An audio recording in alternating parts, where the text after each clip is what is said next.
alrededor de la semana número 11. Doctor, disculpe. Sí. Buenas tardes. Una consulta. ¿Está cambiando de diapositivas porque sigue en la primera? Ya. Y se inicia la producción de la T4 más o menos al tercer mes de vida intrauterina.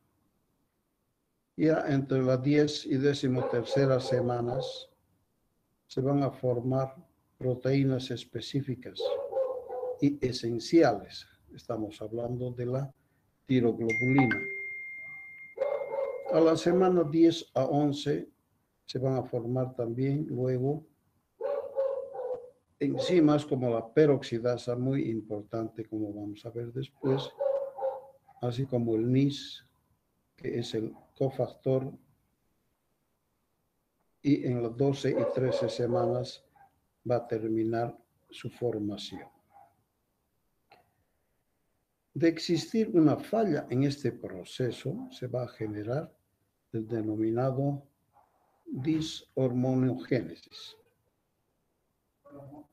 Entre la primera y 12ª semanas, la hormona tiroestimulante va a comenzar a secretarse y va a incrementarse hacia las 18 semanas. Alrededor de las 20 semanas de gestación va a funcionar ya el eje hipotálamo hipofisiario, ¿no es cierto? Entonces, ese aspecto es de suma importancia.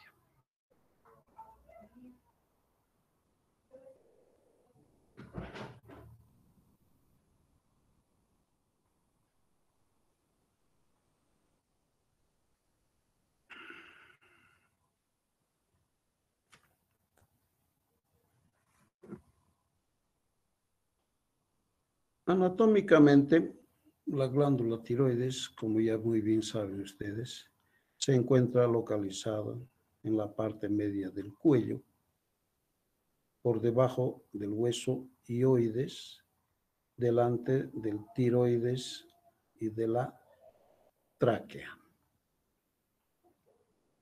Tiene la forma de una H.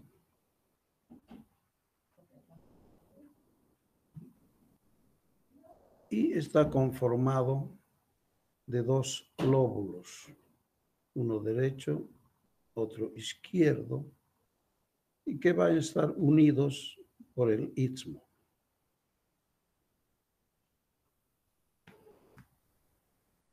Algunas veces de la parte media del istmo, o tal vez un poco a la izquierda, se va a desarrollar otro lóbulo que no es constante, es el denominado lóbulo piramidal.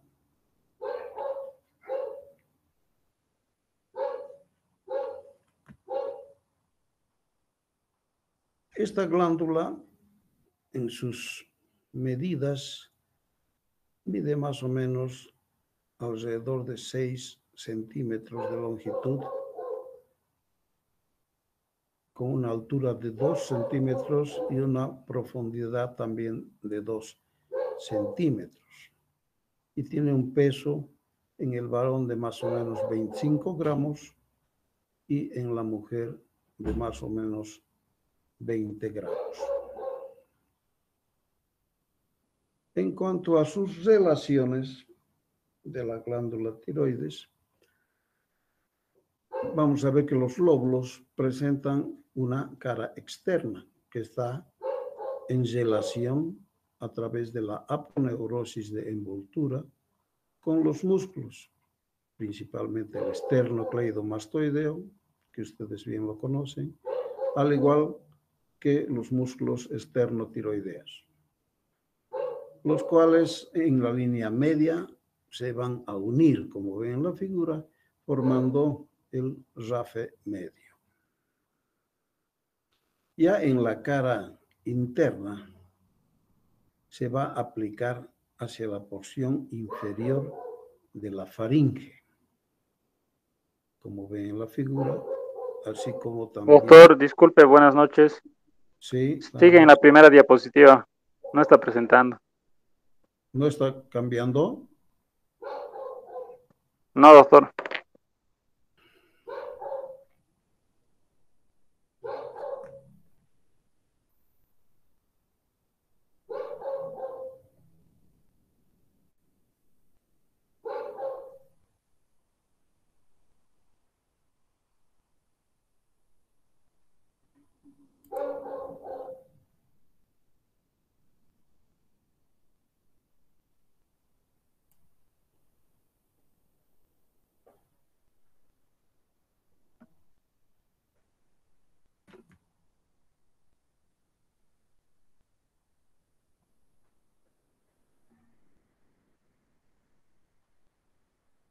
Ahora sí ya ha cambiado, doctor, ya está cambiando. Ya. Muy bien. Entonces decíamos que en sus relaciones por la cara externa va a presentarse con la aponeurosis de envoltura y los músculos externocleidomastoideo y el externotiroideo, ¿no? Que tenemos aquí, y que van a unirse en la parte media y formar el RAFE medio. Ya en la cara interna se va a aplicar, como decíamos, a la porción inferior, tanto de la faringe como de la laringe, así como en la parte superior de la tráquea y del esófago, ¿verdad? Esas son relaciones importantes. Ya lateralmente va a estar una relación de mucha importancia con el paquete vasculo-nervioso del cuello, conformado por la arteria carótida primitiva, la yugular interna y el nervio vago. ¿Cierto? Otro elemento de importancia en relación es el nervio recurrente. Este nervio recurrente que tenemos acá, que vamos a ver ya de dónde viene, que se encuentra entre la tiroides y la tráquea, atravesando la tiroidea inferior. Y también tiene relación con el laringeo superior, que es este acá, ¿no es cierto? También de mucha importancia.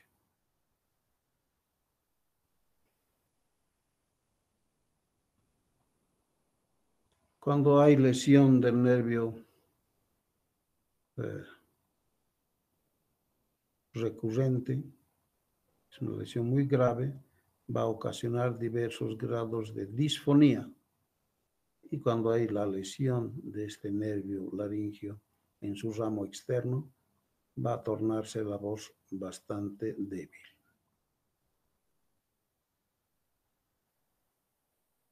Otro elemento importante que no tenemos que olvidar son estas estructuras redondeadas que están en la cara lateral casi posterior de la glándula tiroides, que son las glándulas paratiroides, de suma importancia en la cirugía de esta glándula, en las tiroidectomías.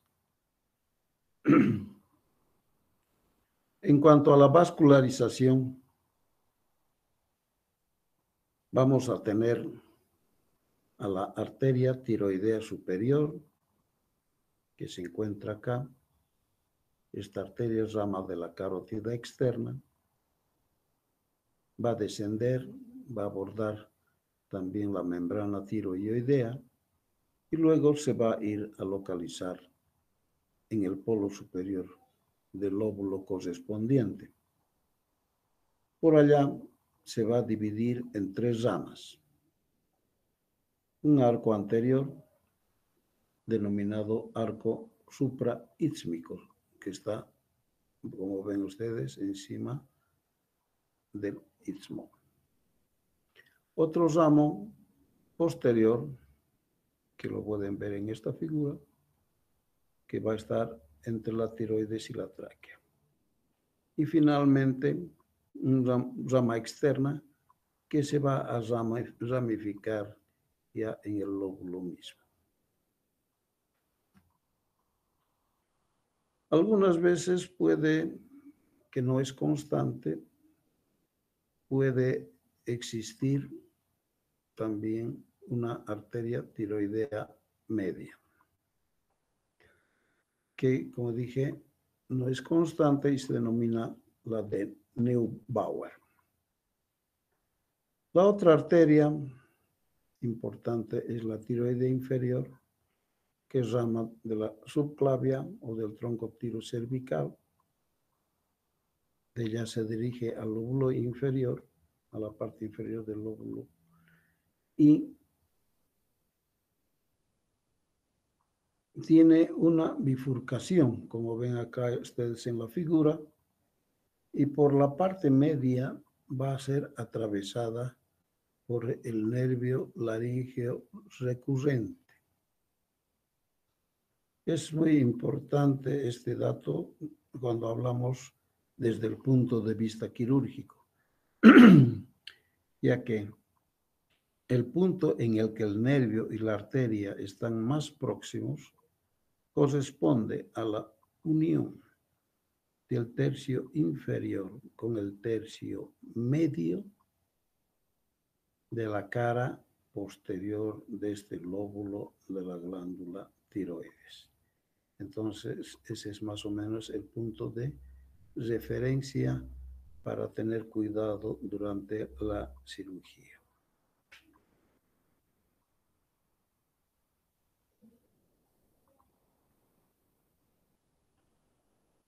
Aquí estamos viendo los mismos elementos, las arterias tiroideas superiores y formando el arco supraísmico. Acá también en sus relaciones importantes tenemos las ramas de la arteria y también los nervios recurrentes, laringio superior y el recurrente. Luego tenemos las venas. Las venas van a nacer del parénquima, va a recoger toda la sangre de la glándula y se va a dirigir a la superficie de ella, y donde se va a anastomosar para formar el plexo tiroideo, ¿no es cierto? El plexo tiroideo, el cual origina a las venas tiroideas superiores.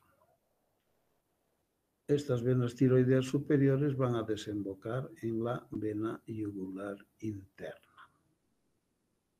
Luego tenemos las yugulares o las venas tiroideas inferiores, que más comúnmente desembocan en el tronco brachiocefálico que corresponde. Y las venas tiroideas medias también van a desembocar en la yugular interna. En cuanto a los linfáticos, de suma importancia, principalmente cuando hablamos del cáncer de tiroides. Entonces, la linfa de la glándula tiroides puede fluir hacia los diferentes grupos ganglionares linfáticos peritiroideos. Y ojo, es inclusive a los contralaterales.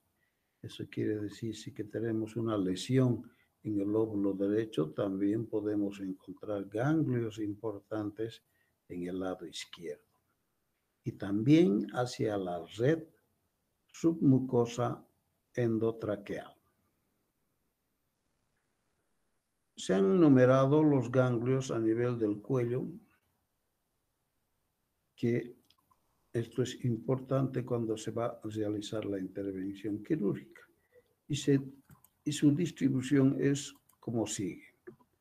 Tenemos el grupo 1, que son los ganglios submentonianos, como 1A y 1B. Luego tenemos a la cadena, diríamos, yugulocarotídea, ¿no? que corresponde en la parte superior al grupo 2, medio grupo 3 e inferior grupo 4. ¿No es cierto? El grupo 5 ya corresponde a los triángulos del cuello. El triángulo homotrapecial, que es el 5A, y el triángulo ya que está en relación con la clavícula, es el 5B, homoclavicular. Así como también tenemos el grupo 6, que está en la parte media del cuello.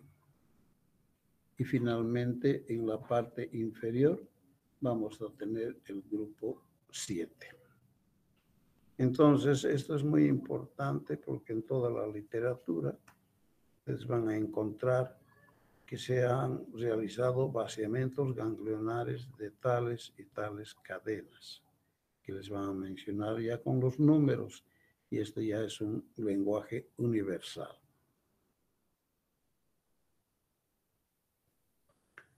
Bien.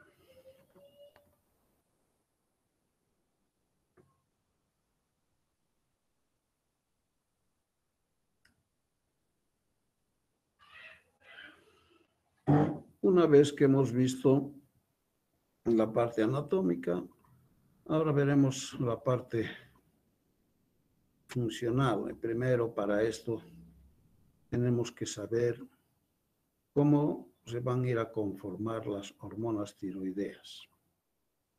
Y estas se van a sintetizar fuera de las células. Ya. Entonces, desde el punto de vista histológico, la glándula tiroides va a estar conformada por los folículos. Y cada folículo va a estar rodeado, va a estar conformada por los tirocitos o las células tiroideas. Y en la parte media vamos a tener ya el coloide. Normalmente dentro de este coloide va a estar la proteína, una glucoproteína que es la tiroglobulina.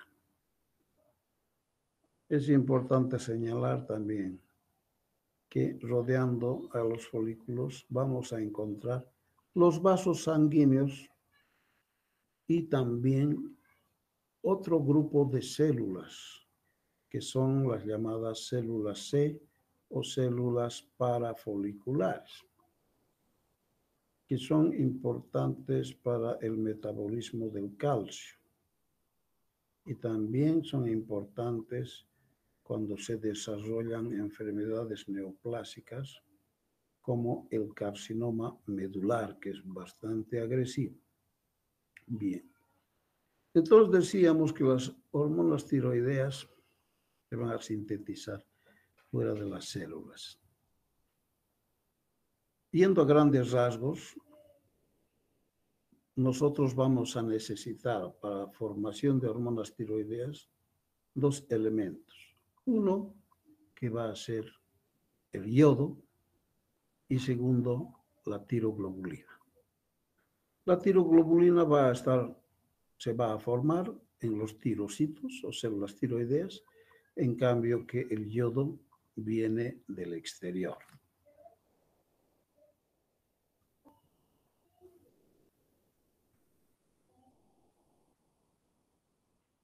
Bien, entonces vamos a ver el metabolismo del yodo en forma breve. Sabemos que los requerimientos de yodo en el adulto van de 100 a 200 microgramos al día. Y en los niños, más o menos 50 microgramos. Ya en el embarazo y la lactancia también aumenta el requerimiento a 200 microgramos al día. Este yodo inorgánico va a ser absorbido a nivel del intestino delgado proximal y va a ser eliminado por vía renal y por las heces.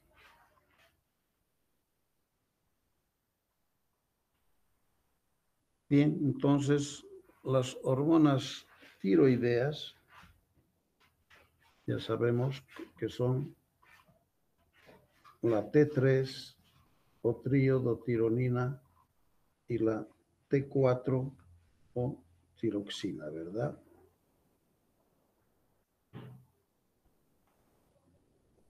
Funcional de la glándula. Aquí tenemos un folículo tiroideo grande y que está integrado por un coloide que está en la parte central y en la periferia. Bien. Entonces,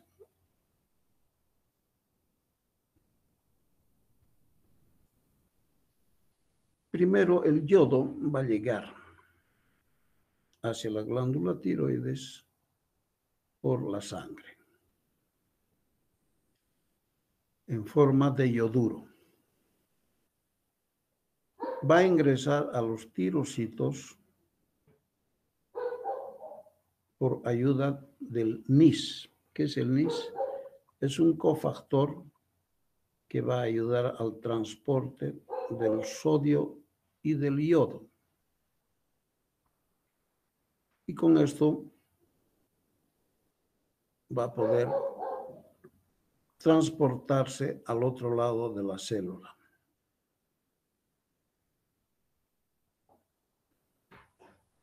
Posteriormente, este yoduro tiene que pasar de la célula al coloide. Y para esto va a requerir de otra proteína que es la pendrina. Eso es de mucha importancia porque a veces falta esta pendrina y puede venir una enfermedad que es el síndrome de Pendred, que tiene alteraciones en la producción de la glándula de los hormonas T3 y T4. Una vez que ha atravesado el tirocito y ha llegado al coloide, va a oxidarse. El yodo se va a oxidar con una enzima que es la tiroperoxidasa, de suma importancia. Esta tiroperoxidasa va a hacer su trabajo a nivel del coloide. Pero mientras esto sucede, también las células, o sea, los tirocitos, van a sintetizar la proteína tiroglobulina, que como decíamos es fundamental para la formación de las hormonas tiroideas. Una vez que se ha formado en el tirocito, va a atravesar y va a llegar al coloide.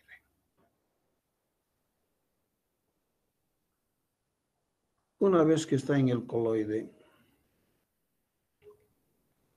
tiene que unirse este yodo oxidado por la tiroperoxidasa a segmentos de la tiroglobulina que se denominan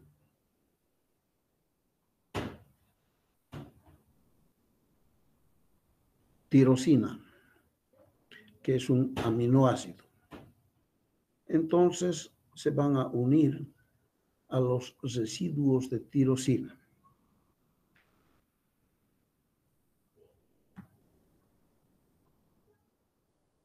El segmento que ha sufrido la oxidación y se han unido a la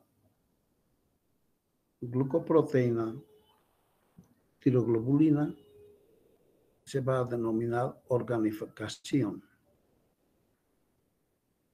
Una vez que ha sucedido esto y el yodo se ha unido a los residuos de tirosina, se van a unir de 2 a 2, como ven en la figura. Aquí también va a accionar la tiroperoxidasa, ¿no? Para que se organicen y se realice lo que se llama el acoplamiento. El acoplamiento en las hormonas monoiodotironina o diodotironina. ¿No es cierto? Ese es el acoplamiento hasta formar la hormona T4 o tiroxina.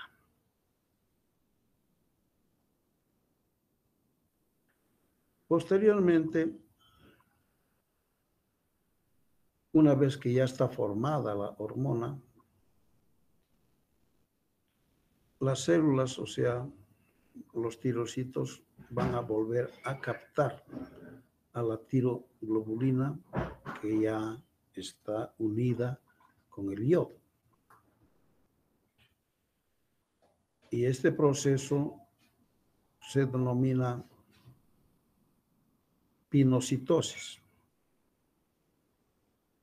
Y por este medio, la célula va a transportar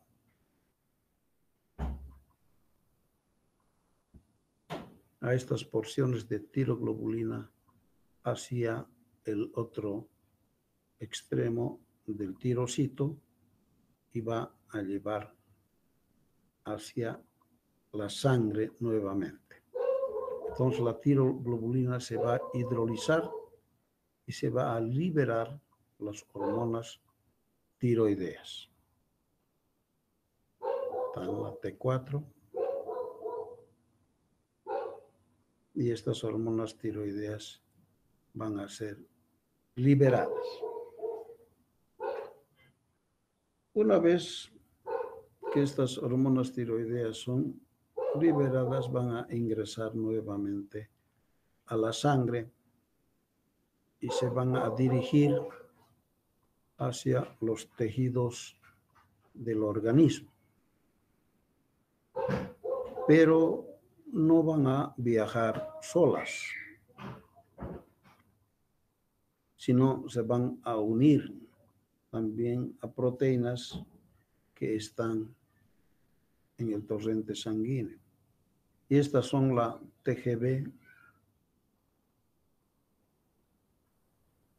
a la albúmina y a la prealbúmina.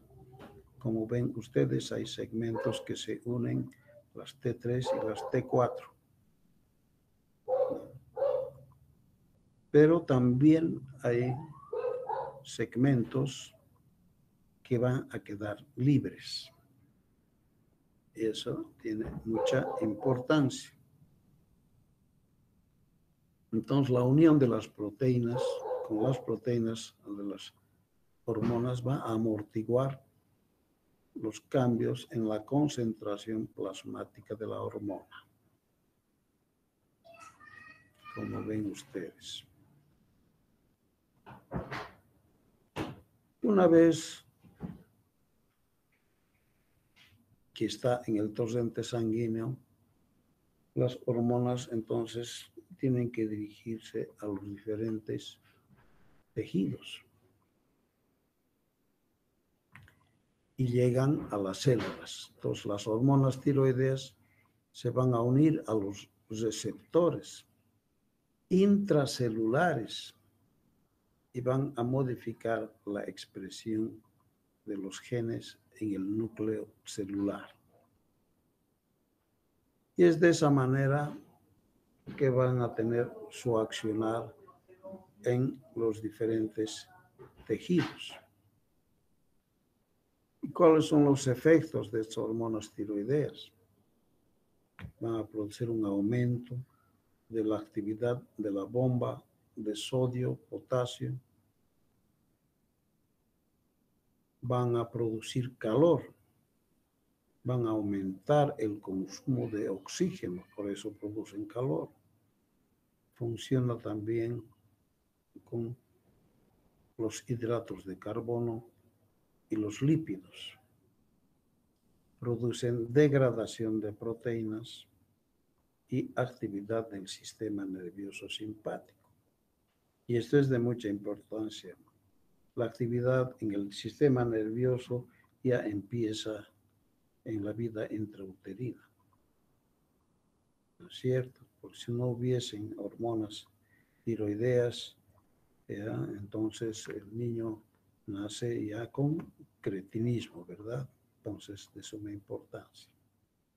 Estas hormonas también tienen su accionar, por ejemplo, a nivel del corazón. Y ellas van a aumentar la frecuencia cardíaca y van a aumentar la presión arterial.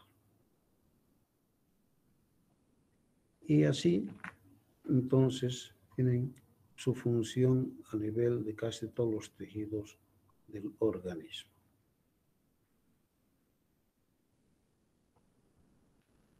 Aquí tenemos el eje hipotalámico, hipofisiario, cómo funciona.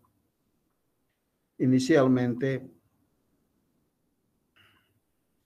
el hipotálamo es el que va a liberar una sustancia, una hormona, que es la hormona liberadora de tiroxina.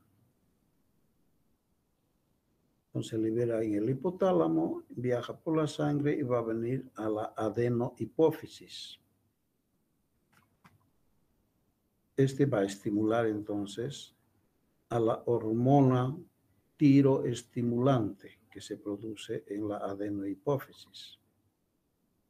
A su vez, esta hormona tiroestimulante va a accionar sobre la glándula tiroides, aumentando la producción de hormonas T3 y T4.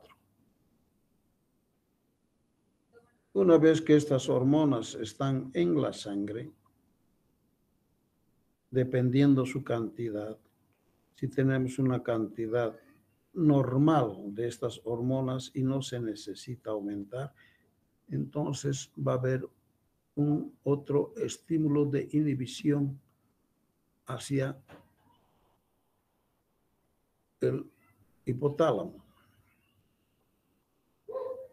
ordenando al hipotálamo a disminuir o ya no liberar a la hormona liberadora de tirotropina.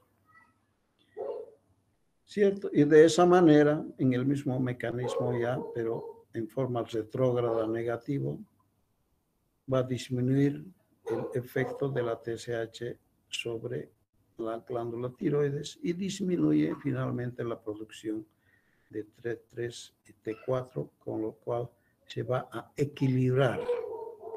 Entonces, este es un accionar que tenemos en todas las personas, en todos nosotros, todo el día, todo el tiempo, ¿no es cierto? Con los diferentes estímulos. Aquí vemos, por ejemplo, cómo la producción de las hormonas tiroideas va a aumentar en un clima frío, y lo cual va a producir un aumento del consumo de oxígeno, de la energía, y va a producir calor, ¿cierto? Otro asunto importante es que el metabolismo de las hormonas tiroideas a una forma inactiva puede servir para ahorrar energía en una situación de desnutrición. Normalmente se produce hormonas T3, T4. Pero también hay la formación a nivel hepático de la T3 inversa. Esta T3 inversa no va a realizar el gasto, diríamos, de la hormona y va a mantener al individuo en una situación inactiva. ¿Para qué sirve esto? Esto se libera, esta T3 inversa, en situaciones en las que los pacientes se encuentran a veces en estado grave, para no realizar el gasto correspondiente. Eso es de mucha importancia. Ahora vemos también que la falta de yodo en el ambiente va a disminuir la secreción de hormonas tiroideas. Si no hay yodo, no se forman las hormonas tiroideas.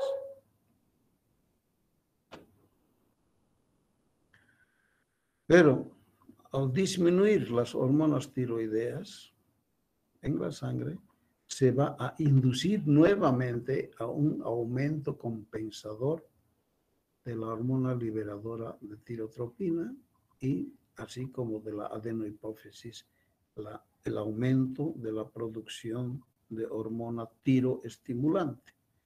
Y nuevamente esta glándula tiroides va a aumentar la producción, en este caso, de las T3 y T4. Y nuevamente vamos a tener nuevamente un equilibrio de la homeostasis. El aumento de hormona liberadora de tirotropina y de la hormona tiroestimulante devuelve la secreción de hormonas tiroideas a la normalidad, ¿no? Que es lo que acabamos de ver. Entonces, este es un mecanismo continuo de todo el tiempo para conseguir el equilibrio. Otro aspecto importante es que el aumento de la hormona tiroestimulante, como va a estar estimulando todo el tiempo a la glándula tiroides, va a también provocar un crecimiento, ¿no? Es una hormona trófica, entonces puede producir hipertrofia, hiperplasia y el resultado va a ser un bocio, como el que sucede cuando hay falta de yodo en el ambiente, que esa es una de las situaciones que ustedes conocen bien, con un agrandamiento de la glándula tiroides en el cuello. Ahora, si la falta de yodo es muy acentuada, no se va a poder producir mucha hormona tiroidea, vamos a entrar a un estado patológico que se llama hipotiroidismo. Y vamos a ver eso ya seguramente el día de mañana, ¿no? Bueno, hasta ahí más o menos. ¿Tienen alguna duda?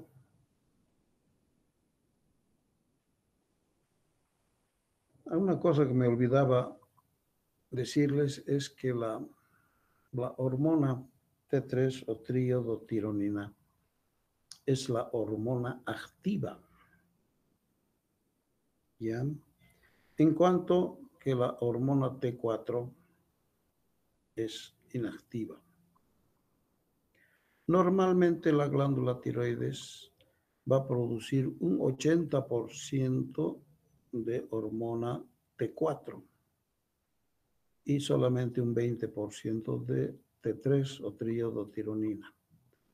Pero todo el tiempo la T4 va a desdoblarse y formar triodotironina para la función de todos los días. Entonces la T4 es más como una especie de depósito que tiene el organismo. Bien. ¿Alguna otra pregunta?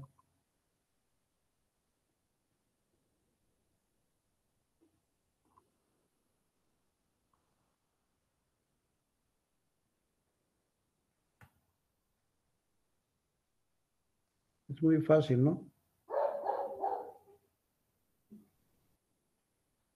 Bien. ¿Cómo les ha ido en el examen?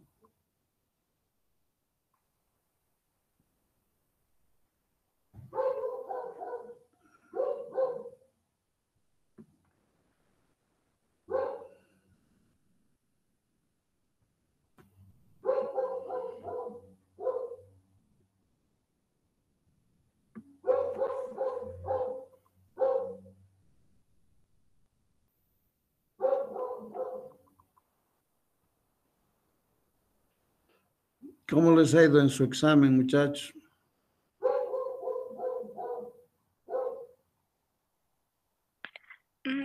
más, doctor, está complicado. Sí. Bueno. Este tema lo han comprendido bien, ¿no? No es difícil. Sí, doctor. No sé si nos podría dar algún libro para poder repasarlo mejor, quizás, doctor, de apoyo como bibliografía. Uno de los mejores libros es el Farreras, ¿no? Ahí van a tener toda la explicación en la parte clínica. Ahora, la parte quirúrgica ya vamos a ver con más detalle cuando hablemos de las tiroidectomías.